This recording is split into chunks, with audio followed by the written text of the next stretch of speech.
Hello दोस्तों, जो हमारे रेलवे की सीरीज चल रही वही पढ़ेंगे आगे। ठीक, ग्रुप डी का भी पेपर होने वाला है, एनटीपीसी का चल रहा है तो उसी में बनाई हुई है। ठीक है, जो पूछे गए हैं प्रश्न वो लिए गए हैं इसमें। ठीक है, ग्रुप डी में पिछली बार पूछे गए थे।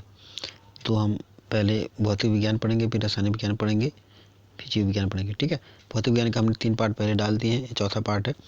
इसमें बल, संवेग, त्वरण, वेग, गति से संबंधित समीकरण से संबंधित जो प्रश्न है वो करेंगे। ठीक है, चलिए स्टार्ट करते हैं आज की वीडियो। दोस्तों पहला क्वेश्चन है इसमें।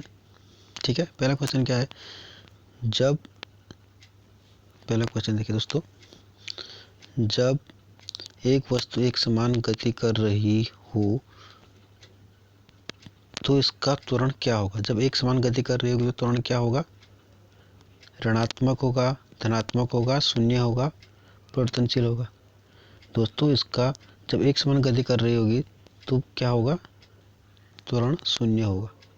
देखिए क्या होता है, त्वरण बराबर क्या होता है, वेग परिवर्तन की दर बट्टे समय। ठीक है, v माइनस यू बट्टे टी होता है ना।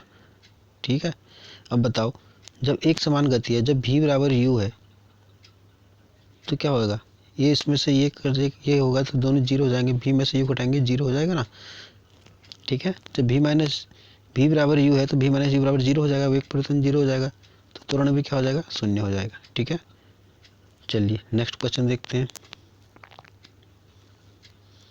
नेक्स्ट क्वेश्चन है दोस्तों, 2 kg की एक पिस्तौल से 150 ms-1 के वेग के साथ 25 ग्राम की एक गोली क्षैतिज रूप से चलाई जाती है। पिस्तौल का प्रतीक्षित वेग ज्ञात कीजिए। ठीक है, जो पीछे को धक्का लगेगा वो ज्ञात करना है। ठीक है, इसको कैसे सॉल्व करेंगे देखो, चलिए देखते हैं। देखिए पहले क्या निकालेंगे, देखो इसमें दोस्तों गोली चलाने से पहले कुल संवेग। ठीक है, गोली चलाने से पहले कुल संवेग, गोली चलाने से पहले कुल संवेग कितना होगा।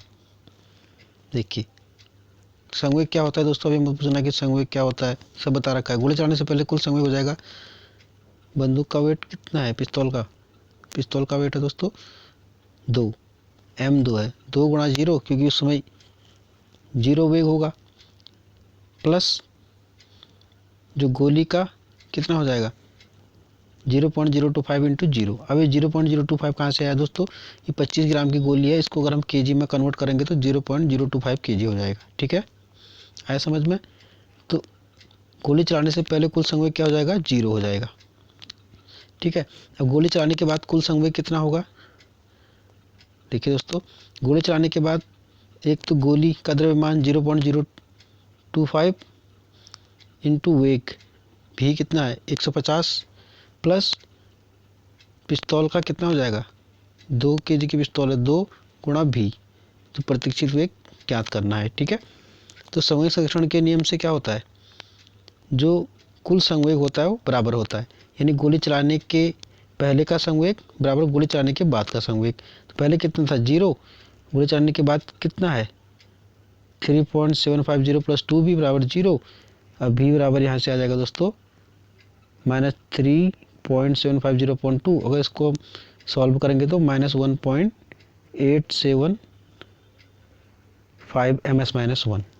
ठीक है, ये हो जाएगा पिस्तौल का प्रतीक्षित वेग, option number D right answer हो जाएगा। ठीक है, आया दोस्तों समझ में कैसे हुआ। पहले क्या करना है, गोली चलाने से पहले कुल संवेग निकालना है। ठीक है, क्योंकि प्रारंभिक में जब गोली चले ही नहीं है तो वेग तो 0 होगा। ठीक है, तो पिस्तौल का प्रतीक्षित वेग भी 0 होगा, गोली चलने वाला वेग भी 0 होगा क्योंकि गोली चली नहीं है, तो उस समय कुल संवेग 0 हो जाएगा। गोली चलाने के बाद कुल संवेग गोली का द्रव्यमान गुणा गोली का वेग और पिस्तौल का द्रव्यमान गुणा पिस्तौल का वेग हमें निकालना है। ठीक है, संवेग संरक्षण के नियम लगा देंगे, बाकी भी आ जाएगा, बिल्कुल सिंपल है। ठीक है, चलिए नेक्स्ट क्वेश्चन देखते हैं। दोस्तों क्वेश्चन कह रहा है, पृथ्वी की सतह पर जहां वायु का घर्षण नगण्य हो, ठीक है, वस्तु डैश से गिरती है। जहां पर वायु का घर्षण नगण्य होता है वस्तु वहां कैसे गिरती है, एक समान वेग से गिरती है, एक समान चाल से गिरती है, असमान त्वरण से गिरती है, एक समान त्वरण से गिरती है। तो इसका राइट आंसर हो जाएगा दोस्तों एक समान त्वरण से गिरती है, ठीक है, जहाँ वायु का घर्षण नगण्य होता है। चलिए नेक्स्ट क्वेश्चन देखते हैं। नेक्स्ट क्वेश्चन है दोस्तों, गुरुत्वीय त्वरण का मान निम्न में से किस कारक पर निर्भर करता है? बताइए गुरुत्वीय त्वरण का मान किस पर निर्भर करता है? ऑप्शन नंबर ए है गुरुत्वाकर्षण स्थिरांक जी पर, ऑप्शन नंबर बी है पृथ्वी का द्रव्यमान एम पर, ऑप्शन नंबर सी है गिरने वाली वस्तु का द्रव्यमान एम पर, या ऑप्शन नंबर डी है पृथ्वी की त्रिज्या आर पर। तो दोस्तों आपको पता है जो गुरुत्वीय त्वरण है वो गुरुत्वाकर्षण स्थिरांक जी पर, पृथ्वी का द्रव्यमान एम पर और पृथ्वी की त्रिज्या आर पर निर्भर करता है, ठीक है। जो गिरने वाली वस्तु का द्रव्यमान है उस पर निर्भर नहीं करता है, ठीक है। इसलिए इसका राइट आंसर क्या हो जाएगा? Option number D, A B D पर निर्भर करता है, ठीक है। चलिए नेक्स्ट क्वेश्चन देखते हैं। नेक्स्ट क्वेश्चन है दोस्तों, स्वतंत्र रूप से लटकती किसी वस्तु का गुरुत्व केंद्र कहाँ स्थित होता है? बताइए। ऑप्शन नंबर एक जमीन पर, ऑप्शन नंबर बी वस्तु के केंद्र पर, ऑप्शन नंबर सी वस्तु के केंद्र के ठीक नीचे, ऑप्शन नंबर डी लटकाव बिंदु के ठीक नीचे। तो इसका राइट आंसर हो जाएगा लटकाव बिंदु के ठीक नीचे, ऑप्शन नंबर डी राइट हो जाएगा, ठीक है। चलिए नेक्स्ट क्वेश्चन देखते हैं। नेक्स्ट क्वेश्चन है दोस्तों, किसी वस्तु का भार, ठीक है, किसी वस्तु का जो भार है वो 200 न्यूटन है, इसका द्रव्यमान ज्ञात करना है, जी दे रखा है 10 ms-2। अब तो कैसे निकालेंगे? सीधे फॉर्मूला लगा दो, ठीक है। देखिए चूंकि वस्तु का भार W बराबर क्या होता है? फॉर्मूला m इंटू जी, ठीक है। W बराबर होता है mg, ठीक है। अब यहाँ पर W का मान कितना दे रखा है? 200 न्यूटन। m हमें निकालना है द्रव्यमान, इंटू जी कितना है? 10। तो सीधे m बराबर यहाँ पर हो जाएगा 200/10। अब 0 से 0 कैंसिल हो जाएगा तो बचा m बराबर 20 kg, ठीक है। अब आपको पता होना चाहिए द्रव्यमान किस में लेते हैं? kg में। तो पहला ऑप्शन 20 न्यूटन बिल्कुल गलत हो जाएगा, दूसरा ऑप्शन है 20 वाट, ये भी गलत हो जाएगा, तीसरा ऑप्शन है 20 पास्कल, ये भी गलत हो जाएगा, चौथा ऑप्शन है 20 kg, ये बिल्कुल सही होगा, ठीक है। द्रव्यमान किस में लेते हैं? kg में। देखिए एक ही क्वेश्चन में क्या पूछा गया है? दो प्रश्न पूछे गए हैं। एक पूछा गया है द्रव्यमान का मात्रक, दूसरा पूछा गया है कि द्रव्यमान कितना होगा, ठीक है। ऐसे क्वेश्चन देता है, ये आए हुए क्वेश्चन है दोस्तों। चलिए नेक्स्ट क्वेश्चन देखते हैं। कब कहा जाएगा कि कोई पिंड मुक्त रूप से गिर रहा है? ठीक है, अब बताइए कब कहा जाएगा? जब इसका द्रव्यमान अत्यधिक होगा, जब इसका भार दुगुना होगा, या जब इसके भार पर केवल गुरुत्व बल कार्य करे। यहाँ पर भार है, बार हो गया, भार है, ठीक है। जब इसके भार पर केवल गुरुत्व बल कार्य करे, तो दोस्तों इसका राइट आंसर हो जाएगा जब इसके भार पर केवल गुरुत्व बल कार्य करेगा तो कहा जाएगा कि पिंड मुक्त रूप से गिर रहा है, ठीक है।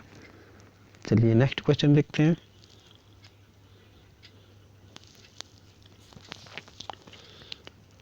नेक्स्ट क्वेश्चन है दोस्तों, किसी सिस्टम में जब दो अप्रत्यास्थ पिंडों के बीच टक्कर होती है तब उसमें क्या होता है? उसमें उनका संवेग और गतिज ऊर्जा दोनों परिवर्तित हो जाती है। ऑप्शन नंबर बी, गतिज ऊर्जा परिवर्तित हो जाती है परंतु संवेग संरक्षित रहता है। ऑप्शन नंबर सी, संवेग परिवर्तित हो जाता है परंतु गतिज ऊर्जा संरक्षित रहती है। दोस्तों तो उसमें क्या होता है? गतिज ऊर्जा परिवर्तित हो जाती है लेकिन संवेग संरक्षित रहता है। संवेग संरक्षण का नियम भी तो ये कहता है, ठीक है। Option number B right answer हो जाएगा। सारे पूछे गए क्वेश्चन है दोस्तों ये, ठीक है। देखिए दोस्तों वीडियो कैसी बनी है, क्या बनी, इस पर ज़्यादा फोकस मत करो। हो सकता है बहुत अच्छे हाईटेक तरीके से नहीं बनी है लेकिन कंटेंट बहुत अच्छा है, ठीक है। चलिए नेक्स्ट क्वेश्चन देखते हैं। नेक्स्ट क्वेश्चन है दोस्तों, किस कोण पर फेंके जाने पर कोई वस्तु सर्वाधिक दूरी तक प्रक्षेपित होती है? ठीक है, किस कोण पर फेंके जाने पर होती है? Option number A 60, option number B 75 degree, option number C 30 degree, option number D 45 degree. तो राइट आंसर हो जाएगा 45 डिग्री।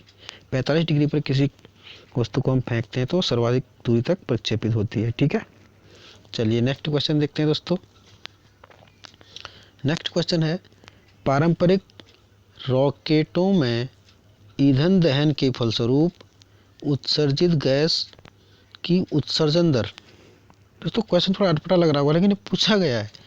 पारंपरिक रॉकेटों में ईंधन दहन के फलस्वरूप उत्सर्जित गैस की उत्सर्जन दर होती है, कितनी होती है दोस्तों?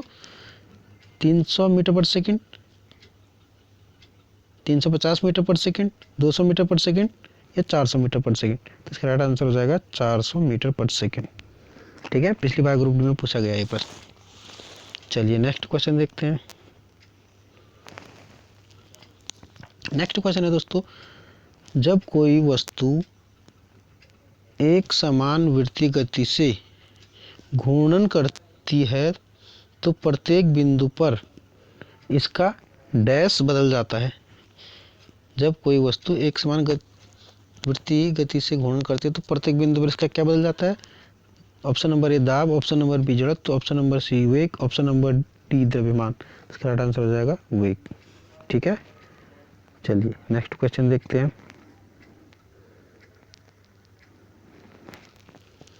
दोस्तों नेक्स्ट क्वेश्चन है, प्रणोद जैसे थ्रस्ट जो बोलते हैं कि ऐसा इकाई क्या है? प्रणोद या थ्रस्ट की ऐसा इकाई क्या है? पिछली बार पूछा गया क्वेश्चन है। Option number A ohm, option number B joule, option number C pascal, option number D newton. तो क्या इसका राइट आंसर होगा? इसका राइट आंसर होगा ऑप्शन नंबर डी न्यूटन। प्रणोद या थ्रस्ट की ऐसा इकाई होती है न्यूटन। ठीक है, चलिए नेक्स्ट क्वेश्चन देखते हैं। अब बताइए शून्य त्वरण का अर्थ डैश है? शून्य त्वरण का क्या अर्थ है? वस्तु का वेग शून्य, वस्तु का वेग कम होता है, वस्तु का वेग स्थिर होता है, वस्तु का वेग बढ़ जाता है। शून्य त्वरण का मतलब है वस्तु का जो वेग होगा वो स्थिर होगा। ठीक है, वस्तु का वेग जब स्थिर होगा तो वेग परिवर्तन होगा नहीं, तो त्वरण शून्य हो जाएगा। ठीक है, वेग परिवर्तन की दर से त्वरण होता है। चलिए नेक्स्ट क्वेश्चन देखते हैं। नेक्स्ट क्वेश्चन है दोस्तों, अदिति 800 मीटर के वृत्ताकार पथ पर दौड़कर 50 सेकंड में आरंभिक बिंदु पर पहुंच जाती है। औसत वेग की गणना कीजिए। औसत वेग पूछा है, यहाँ पर चाल नहीं पूछा है। ठीक है, वृत्ताकार पथ पर दौड़ रही है, आरंभिक बिंदु पर पहुंच जाती है, 800 मीटर वृत्ताकार पथ पर दौड़कर 50 सेकंड में औसत वेग की गणना करनी है। चाल नहीं पूछा है यहाँ पर, याद रखना। ठीक है, अब वेग कितना होगा? क्योंकि विस्थापन तो 0 हो जाएगा, वेग भी ऑटोमेटिक देखिए कितना होगा। अगर दोस्तों इसका क्या होगा, औसत वेग बराबर क्या होता है? औसत वेग बराबर क्या हो जाएगा? विस्थापन बट्टे समय। अब जब वर्ताकार पथ पर वो दौड़ रही है, आपको पता होना चाहिए विस्थापन की परिभाषा क्या होती है, विस्थापन क्या होता है, सारे वीडियो में बता रखा है, जिन्होंने नहीं देखा वहां देख लेना। ठीक है, प्रारंभिक बिंदु और अंतिम बिंदु के बीच की न्यूनतम दूरी वही विस्थापन होती है। अब ये वर्ताकार पथ पर ऐसे दौड़ रही है। ठीक है, सपोज यहाँ से दौड़ना स्टार्ट किया, फिर वहीं पर पहुंच गई, प्रारंभिक बिंदु और अंतिम बिंदु के बीच की दूरी क्या हो गई? 0 हो गई। इसका मतलब विस्थापन 0, तो 0/50 करेंगे तो 0 ms-1, यानी 0 होगा। औसत वेग क्या होगा इसका? 0। तो राइट आंसर हो जाएगा ए 0, सॉरी राइट आंसर हो जाएगा तुम्हारा ऑप्शन नंबर ए। ठीक है, 0 ms-1। अगर यहाँ पर चाल पूछा होता तो चाल क्या होता? चाल 0 नहीं होता दोस्तों, औसत चाल बराबर होता दूरी बट्टे समय। दूरी तो उसने तय कितनी की है? 800 मीटर वृत्ताकार पथ पर। ठीक है, लेकिन विस्थापन कितना हो गया उसका? 0 हो गया, तो वेग 0 हो जाएगा। अगर दूरी पूछता तो फिर कुछ और आंसर होता। ये सब पढ़ा रखा है, अब जिसने वीडियो नहीं देखा है वो वीडियो देख लेना जाके। ठीक है, चलिए नेक्स्ट वीडियो देखते हैं, सॉरी नेक्स्ट क्वेश्चन देखते हैं। नेक्स्ट क्वेश्चन दोस्तों पूछा गया है, पृथ्वी का द्रव्यमान डैश होता है। पृथ्वी का द्रव्यमान कितना होता है? पता ही होगा आपको, तैयारी कर रहे हो आप लोग। ठीक है, 6 गुणा 10 की घात -23 kg, बिल्कुल नहीं होता है जी, इतना तो हो ही नहीं सकता माइनस में। 6 गुणा 10 की घात -24, बिल्कुल नहीं होता। 6 गुणा 10 की घात 13, ये भी नहीं होता। तो कितना होता है? 6 गुणा 10 की घात 24 kg, 6 × 10⁻24 kg। ठीक है, पृथ्वी का द्रव्यमान इतना होता है। चलिए सॉरी चलिए दोस्तों, आज की वीडियो यहीं पर समाप्त होती है। ऐसा है, अगर वीडियो अच्छी लगी तो प्लीज़ चैनल को सब्सक्राइब करना, नया चैनल है सपोर्ट करना। ठीक है, मिलते हैं नेक्स्ट वीडियो में, तैयारी करते रहना। ठीक है, चलिए।